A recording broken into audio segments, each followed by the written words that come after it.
You know, when I started this quest to explore all the different layers of Wicked adaptations, I somehow did not predict that I would have to express my relief that the scene in which a man is forced into a BDSM sex show with a tiger was not included in the Broadway musical, but here we are!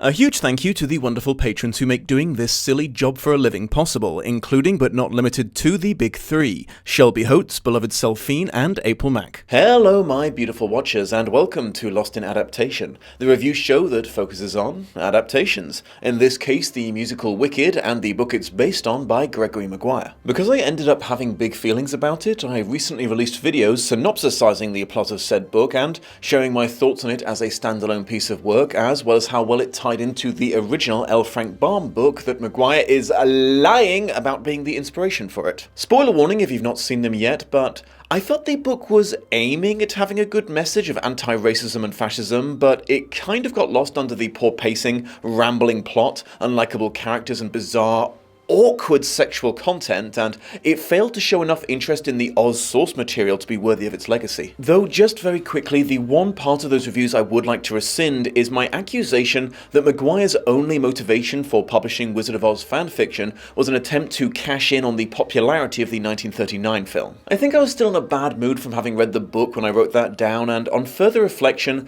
I don't think it's fair to call it a greedy cash grab. I think it was more that Maguire was just way more interested in his idea of reevaluating the concepts of good and evil than he was in the IP that he was using to do it. But yeah, the review overall is still pretty negative, and while I am aware that all opinions are subjective, the response to those videos seems to suggest to me that it is at least a pretty common one, which begs the question, who the heck read this book and thought, oh man, I have just got to turn this into a Broadway musical? Well, that would be a Mr. Stephen Schwartz. Schwartz is an American musician and lyricist with an impressive resume of hits, both on stage and in contributing lyrics to popular musical films. After being recommended Maguire's at the time relatively new book while vacationing in Hawaii, Schwartz became instantly obsessed with gaining the adaptation rights. He soon discovered they had already been purchased by Universal Pictures, who were now partway into writing a script for a feature film adaptation which was being produced by Mark Platt. However, Schwartz passed his persuasion check while making a passionate speech about why they should abandon this project and grant the rights to him and his musical instead. And he got to roll with advantage because, in a stroke of good fortune, Platt happened to be a fan of his, having performed in one of Schwartz's musicals back when he was at college, so he not only agreed to cancel the movie, he signed on as co-producer of the musical. Maguire also signed off on this change in medium, which was a pretty selfless move considering it came at a large financial cost to him, as, well, you get a bigger advance for film adaptations and he had to give it all back. Schwartz allegedly won him over by describing No One Mourns the Wicked,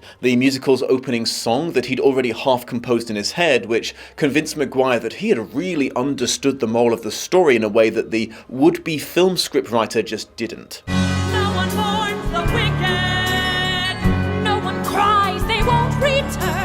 Schwartz, feeling that a story primarily about women required a woman's input, then sought out Winnie Holtzman, the writer of the ABC teen drama series My So-Called Life, to write the book. Which, by the way, is terminology that's confounded me before. In this context, the book is the theatre term for the script, so yeah. Holtzman wrote the book for the Wicked musical, not to be confused with Wicked the book, and she got input from Schwartz, who was also writing the musical numbers. The test run version of the musical received somewhat lukewarm results from audiences in San Francisco, prompting Schwartz to spend 3 months rewriting key elements of the plot and a few of the songs before its official premiere on Broadway. The original cast comprised of several big up-and-comers, including the future ice queen of songs that you just cannot get out of your head, Idina Menzel, in the leading role. The changes to the script clearly paid off, as the 2003 Broadway release broke several box office records and was nominated for 10 Tony Awards, though it lost a bunch of the big ones to Avenue Q queue because people loved them nasty puppets. Interestingly, despite its financial success, many professional critics were not as impressed, grudgingly praising the spectacle of these set designs and costumes, but feeling underwhelmed by the story and musical numbers. Swartz was apparently largely unbothered by this, one assumes because it's easy to ignore negative feedback while you roll around in big piles of money and awards. And seeing as it's toured the US multiple times, spread to the West End in London, and is still being performed 22 years later, it is safe to say that Wicked was a pretty darn successful musical. But we are here to talk about whether or not it was a good adaptation. Before getting started, I would like to acknowledge that musical adaptations are, by dint of being musicals, even less likely than films or plays to be accurate to the source material. Adaptations always struggle with not having anywhere near the runtime needed to cover the entire book, and this could only be exacerbated when so much of said runtime is dedicated to long musical numbers that sometimes are used to move the plot forward, but tend to do so quite slowly, with lots of breaks for the chorus and dance routines. So I will mention if stuff is being condensed, but I won't be as judgmental about it as usual. Just a quick heads up in case this hasn't occurred to you yet, there will be spoilers for the story of the musical, including how it ends. So, if the as of yet unreleased second half of the movie adaptation follows the same plot, this might ruin the surprise for that too, so please keep that in mind before watching. You know, if you only watch the first half of the musical, you could be tricked into being quite impressed by how well the show ties into the book. Our Bibi is born in the land of Oz with green skin, probably because of a green concoction her mother drank at the time of conception that was given to her by the child's biological father, who happened to not be her husband. Fun little tidbit, the time dragon clock, a magical clockwork monstrosity that ruined people's lives in the book, is name-dropped once or twice throughout, but what it is or does isn't elaborated on besides the vague suggestion that it knows stuff. But, in my experience, if you add words like time or dragon to an object's name, people tend to automatically assume that it's a wizard did it situation. We're going on a quest to find the time spoon. Quick, open a dragon door so we can escape. Hello, I would like to purchase some time lube. I don't know if it's always there, but when I saw the musical, there was a big dragon puppet above the stage, but I didn't see a clock built into it, and no one ever reacted to its presence even when it started flapping its wings around, so I have to assume it's an unrelated metaphorical dragon. Anyway, some years later, said green child, now named Elphaba, and her younger sister Nessarose are accepted into the prestigious Shiz University, along with a spoiled rich kid with a lot of riz, but not a lot of social awareness, called Glinda. The school is run by Madame Morrible, headmistress, sorceress, and semi-secret political toady of the wizard. Due to a twist of fate, Elphaba and Glinda become roomies, but do not like each other one bit in a classic odd couple situation. Nessarose is proved to be Daddy's favourite, as she receives things like sparkling jewelled shoes, while Elphaba is ignored. They are instructed by Dr. Dillamond, one of the few animal teachers at the university, and even mention the great drought that caused suffering throughout the land of Oz, and eventually led to his people being scapegoated and persecuted by society. Said persecution is leading many of the talking animals to devolve into just regular animals. This seems to upset Elphaba more than the average student, possibly because as a green gal, she has some personal experience with being othered by the masses. A lion cub, possibly the future cowardly lion, is brought into their school as an experimentation subject, but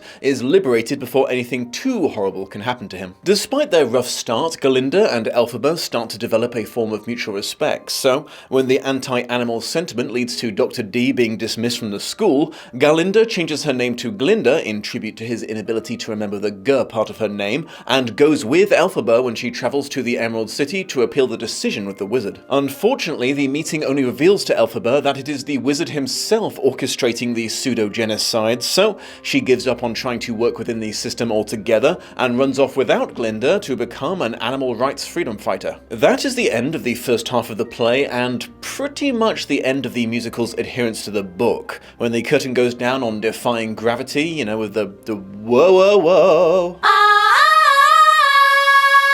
Yeah, Yeah, that thing. You know, when the curtain goes down on that, it also goes down on them giving a fig what happened in the book. I mean, there's some stuff after the intermission, but it's few and far between. You got Nessarose becoming the unelected leader of Munchkinland, now able to stand despite her disability because of a spell cast on her Air Jordans, which, to Elphaba's rage, are given to some random girl named Dorothy after her sister's unexpected death underneath a surprisingly airborne farmhouse. Then there's sort of Elphaba capturing Dorothy, who ends up dumping water on her, but it goes down very differently, and it all happens either off stage or in silhouette form. And the final plot twist, where a bottle of green liquid that Elphaba kept to remember her mother by reveals to the wizard that Elphaba was his daughter this whole time, which contributes to his deposement. And that's about it. So, what the heck happened after the audience was done buying overpriced pink and green cocktails that tasted like cucumber puree?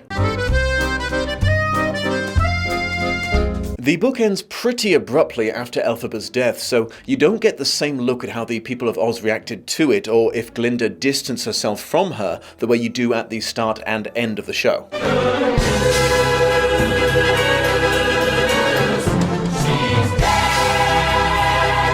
FYI, I hear that when this was playing in London, they had to warn people that they weren't planning to change this bit of the song on the day that Queen Elizabeth died. I guess they were worried it was in a little bit poor taste, but I personally think it was hilarious. Pretty much across the board, the musical goes out of its way to avoid the more controversial elements of Maguire's story. The awkward way he portrayed het sex is quietly ignored. In fact, the only remaining overt sexual reference was the conception of Elphaba, and that is made into an enthusiastically consensual adultery between her mother and the wizard, instead of the sexual assault it was originally. The green potion that had such a devastating effect on Elphaba's life is now just the wizard's favourite drink that he was sharing with her, instead of being, you know, fantasy rehypnol. The musical, like the book before it, clearly wanted to work in as many references to the super recognisable 1939 Wizard of Oz film as possible without getting sued, adding in some stuff that even Maguire didn't tap into. What's in the punch? Lemons and melons and pears. Oh my. What are you doing here? Well, there's no place like home. Glinda travels around via bubble, though they are careful to make it metallic looking instead of pink. The silver shoes are now silver slippers. They are only lacking the ruby tint to be fully film ripoffs. One of the few things I was impressed Maguire didn't try to do was make the talking animals of Oz anthropomorphic, describing them as walking on all fours and not being able to manipulate things designed by humans to require, you know, opposable thumbs. Though I have to admit it is hard to fault the musical for having to go the furry route, as, I mean, what else were they supposed to do? Cast an actual goat and a ventriloquist? Oh, I cannot say that word. Why would I write it into the script? Ventriloquist.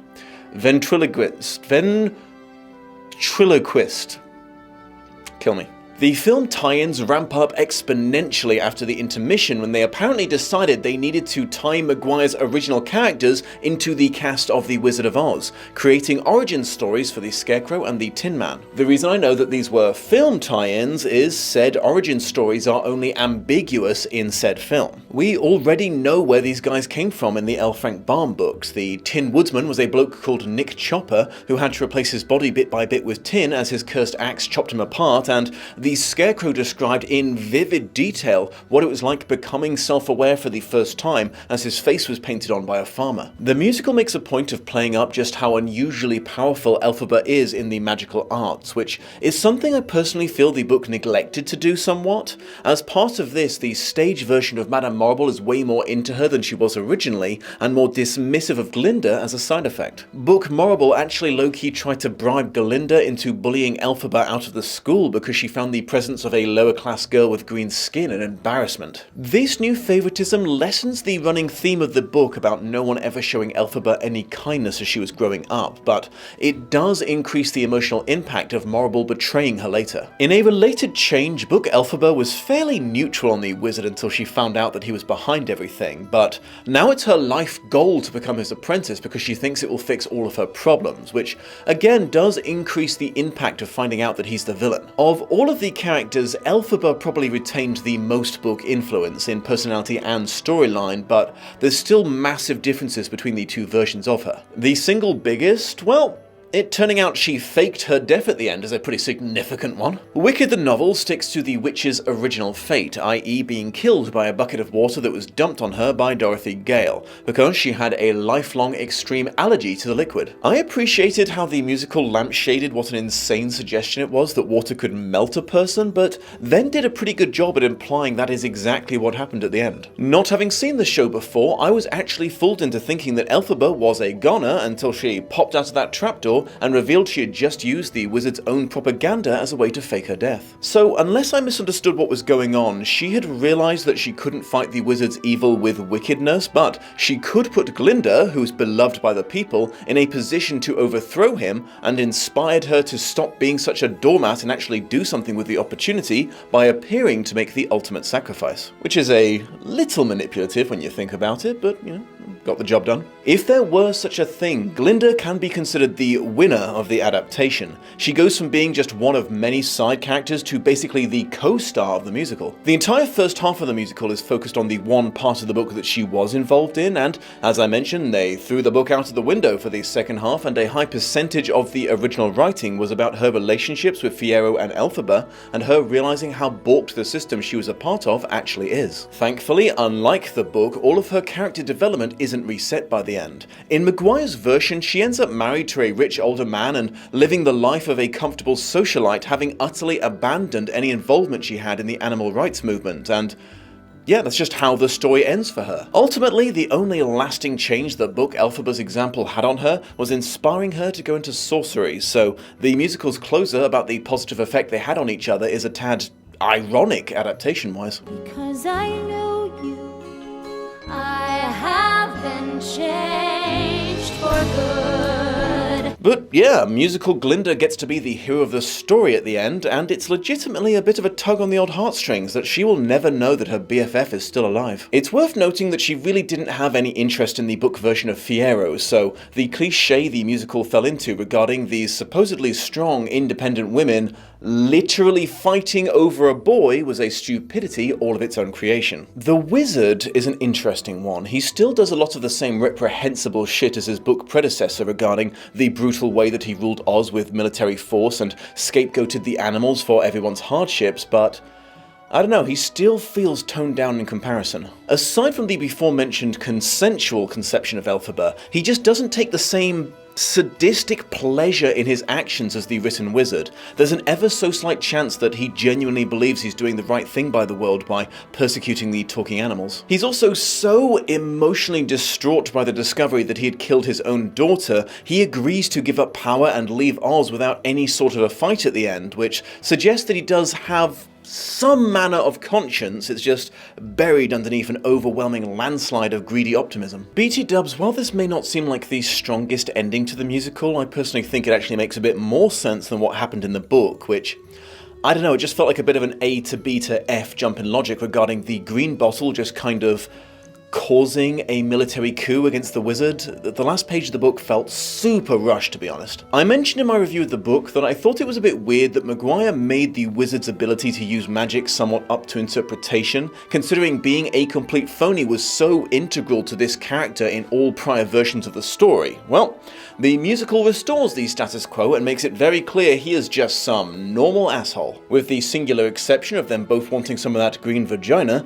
the musical version of Fiyero is completely unrecognizable from his written predecessor. Yes, he was also a prince originally, but a prince of an extremely minor and impoverished faction of Winkies, a group already looked down on by the other races of Oz for being underdeveloped. A latecomer to the school, Fiyero was treated as an outsider and an oddity, and mostly kept to himself as he was only seeking education in the hopes that it would help him improve things for his tribe. A stark contrast to the rich celebrity prom king life of the party motherfucker that everyone including Glinda was smitten with on arrival. Fiyero was extremely racially coded in the book. His skin was described as dark or ochre colored, and his people, the Winkies, were famous for having face and body tattoos denoting what tribe they belonged to, and most telling of all, were constantly condescended to by the more European coded races of Oz. Despite this, white dudes have almost always been cast to play him in the musical, which I mean, it's honestly not that surprising considering the new version of the character. Until he has a surprise turnaround and helps Elphaba rescue the lion cub, the musical really wants to get across that Fiyero is a mega wealthy, pampered, privileged, willingly ignorant aristocrat, and I mean, tell me that description doesn't scream white boy to you. So, it's a shame that yet another character from literature was whitewashed in the adaptation, but for what it's worth, it seems like it was genuinely a side effect of wanting to take the story in a new direction as opposed to active racism. All that said, the version I saw, which was touring at the Plantagenet Theatre in Los Angeles, was actually one of the exceptions to the casting rule, as the roles performed by Xavier McKinnon and his massive biceps. Fiyero, more like Fiyer ripped, am I right? Fiyer swole. Regarding the ultimate fate of New Fiyero, it is always funny to me when adaptations not only change things, they do the literal opposite of what happened in the book. Elphaba becoming briefly convinced that the Scarecrow was secretly a miraculously not dead Fiyero trying to make his way back to her was originally presented as being so obviously ludicrous it couldn't be anything but a sign that her mental state was rapidly deteriorating from stress and sleep deprivation. Swartz and Holtzman apparently read this and were like, okay, but what if we actually did that? What if we did the nonsensical thing, but for real? It doesn't matter if the timing or geography of him joining Dorothy as the Scarecrow doesn't add up, it would be a fun twisty twist. So now, after Fiyero sacrifices himself to save Elphaba, his witchy girlfriend panics and casts a spell on him that will make him immortal and invulnerable to torture, and apparently Scarecrows are the apex form of invulnerability, so he transforms into the iconic character. They very much skip over how he initially dealt with these sudden and confusing changes to his young body, or how he ended up as one of Dorothy's traveling companions considering he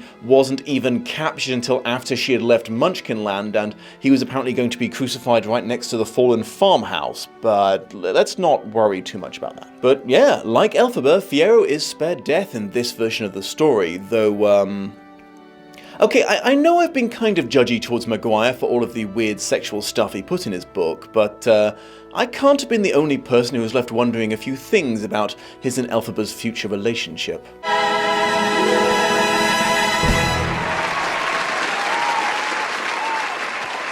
Do you think the Scarecrow still has a penis? Okay, Nessarose. This one's a little awkward. Well, I guess the obvious first. In the book, all of the drugs that her mother took to try to avoid another green child led to Nessa being born without arms. The shiny footwear that Glinda eventually enchanted made up for the balance issues caused by this, so she would no longer require help standing up and sitting down. So they didn't magically cure everything, but they helped improve her standard of living somewhat. In the musical, the birth defects appear to have affected her legs instead in some non-visually obvious way, necessitating the use of a wheelchair. They also dropped the whole zealotry thing, which was kind of her entire deal originally. Being born with a disability that made her life rather difficult, combined with having a missionary for an overbearing father, led Nessarose to embrace religion in a big way, and it was this holy extremism that drove her to help liberate Munchkinland from the wizard's control. But it's also what made her a very unpopular leader, because extreme piety is great when you're all worked up and you have a cause to fight, but if someone starts demanding you live your everyday life that way, it starts to get real old real fast. The problem with the musical removing the religious aspects of her character is,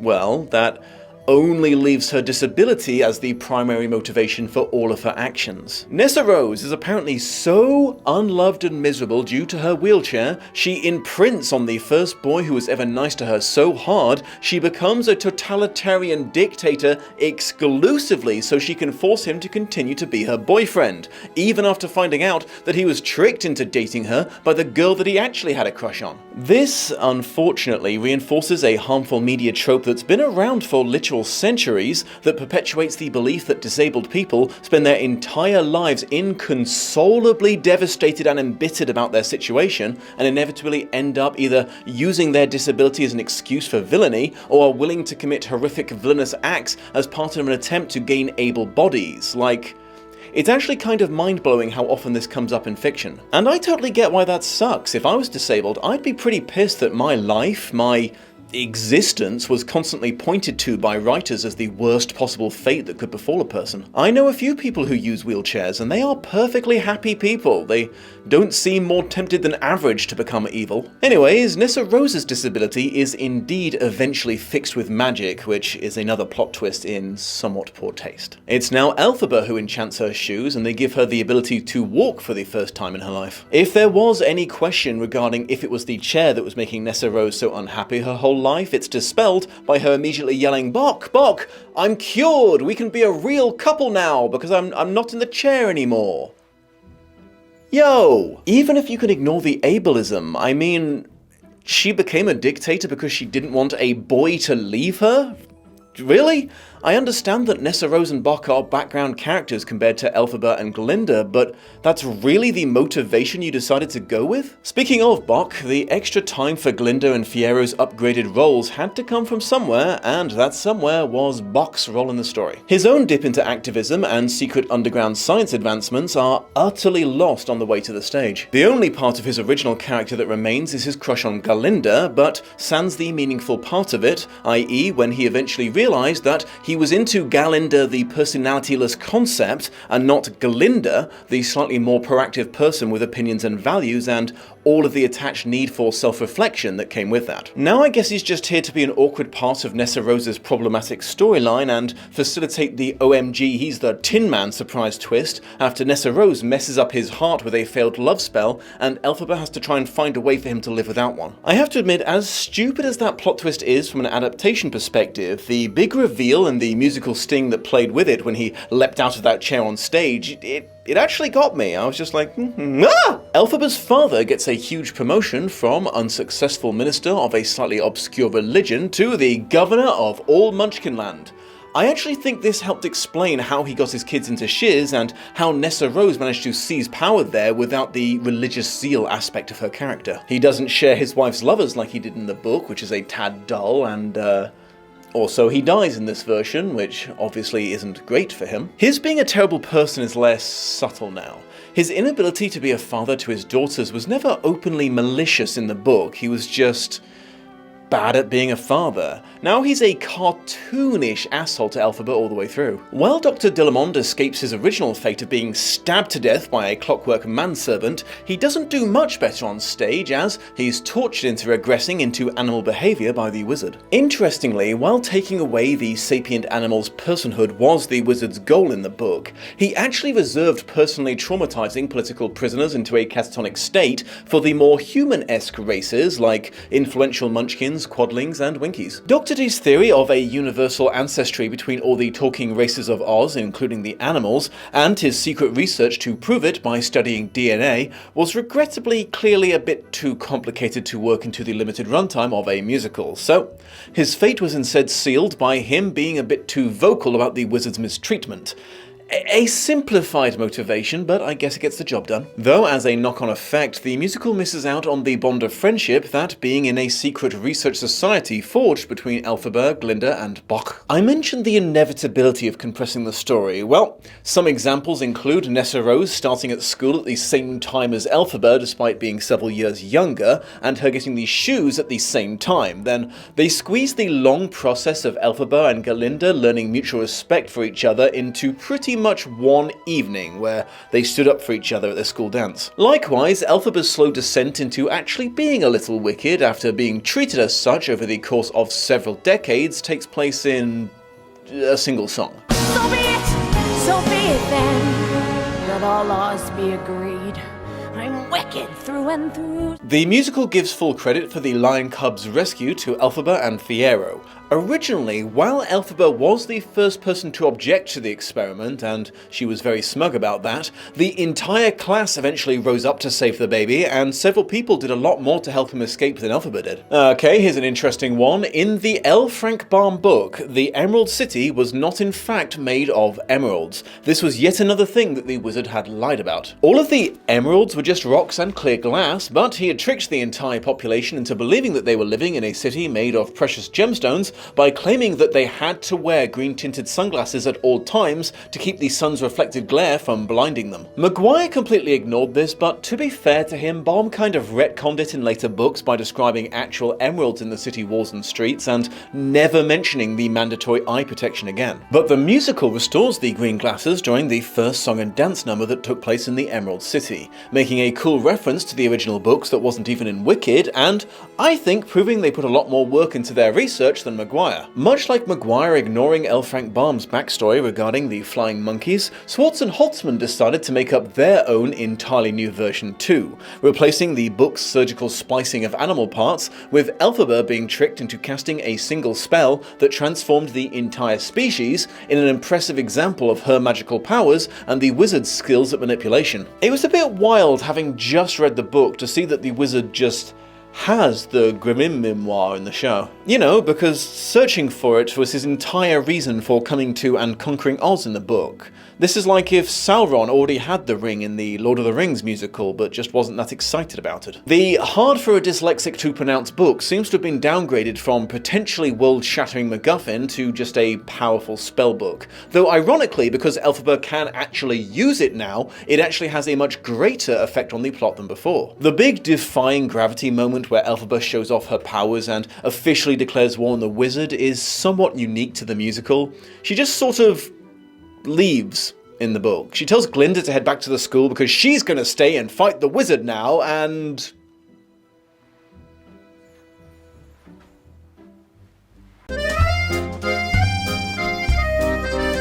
so yeah, because the first half of the musical only covers part 1 and 2 of the book, and the second half just kinda does its own thing, that leaves 3/5 of the book completely unrepresented. Describing the missing parts would just be a synopsis of the story, and I already did one of those. You can watch it if you like. But right now, let's concentrate on the things that were ignored in the parts of the book that were adapted. For example, the following characters. Turtleheart, Elphaba's parents' quadling unicorn, and I mean that in the sexual sense, not the literal magical creature. Cattery Sponge, aka Nanny, the family's nanny of multiple generations, and one of the only people to be loyal to Elphaba all the way through the book, though she does it while constantly grumbling and being sassy. Shell, aka His Sacredness, the Emperor Apostle of Oz, Elphaba's younger brother and future antagonist of the entire book series. Leah, the kid that Elphaba is pretty sure is her son, but isn't 100% certain because his skin isn't green and she gave birth to him while in a trauma-induced fugue state. Armor Clutch, Galinda's personal minder and servant, who witnessed the death of Dr. Dillamond and was driven to madness and death by a curse cast by Madame Morrible to stop her from talking about it. Gromtic, the TikTok robot that was used as the murder weapon that killed Dr. Dillamond. Averick, Elphaba's rich school frenemy. He's actually a lot more like the musical version of Fiyero than Fiyero was, but he didn't have a character arc or get romantically involved with either the leads. So Lord Chuffrey, Glinda's rich husband, who I think was only mentioned in passing. It's heavily implied she only married him for the money and status, though she seems to be happy and he was apparently willing to give her equal say in his business endeavors. Tibbet, the guy who... the thing with the tiger in the sex club. I don't want to describe it again, please just go watch the other video. And all of the weird religions that Maguire added to the world have been taken out again, including the unnamed god and TikTokism. I guess complaining about the dang kids who won't get off their phones wasn't a priority. Final thoughts. This whole thing has been an odd one for me. The general consensus seems to be that Wicked is an improvement on the book it's based on, and yeah, I'm kind of with the consensus on this one. The parts of the musical that were based on the book were a notable improvement on the source material in almost every way. However, what makes it interesting is it's also generally accepted that the second half of Wicked isn't as strong as the first. It was such a surreal experience of like Act 1 really pulling me back in, because I was like, oh, this is fire. I remember these songs. And then that second half took off and I was just like, what is this? And yeah, I kind of agree with that too. When they threw away the book, the plot became significantly more rushed and incoherent, bouncing between contrived events and forced additional Wizard of Oz film tie-ins. So even though I didn't really care for the book, I have to acknowledge that using it as a vague guide for the musical was clearly a huge stabilizing influence on the plot. Schwartz and Holtzman were clearly much better at improving Maguire's bad writing than they were at writing original content, so credit for Wicked's success kind of has to be shared between the three of them. Amusingly, Schwartz does an even worse job than Maguire did before him of hiding the fact that he was drawing more from the 1939 film than anything else. He talks pretty openly about realizing that that was the only thing that test audiences seemed to care about, and changing it as much as possible to play into that. I also have to mention that giving a cautionary tale a happy ending pretty much erases any effectiveness it might have had as a cautionary tale, but Wicked would have needed to have been a much better book for me to be overly upset about that. As I mentioned in the book review, I felt like Wicked's messages of not driving people to evil acts by treating them as such before they've actually done anything wrong, and the dangers of buying into rampant propaganda got a little lost under the meandering plot and disagreeable cast, so abandoning it altogether in favour of a twist happily ever after isn't that great a loss. And it's not inherently worse just because it's a different message. Don't let the dystopian future come to pass is important, but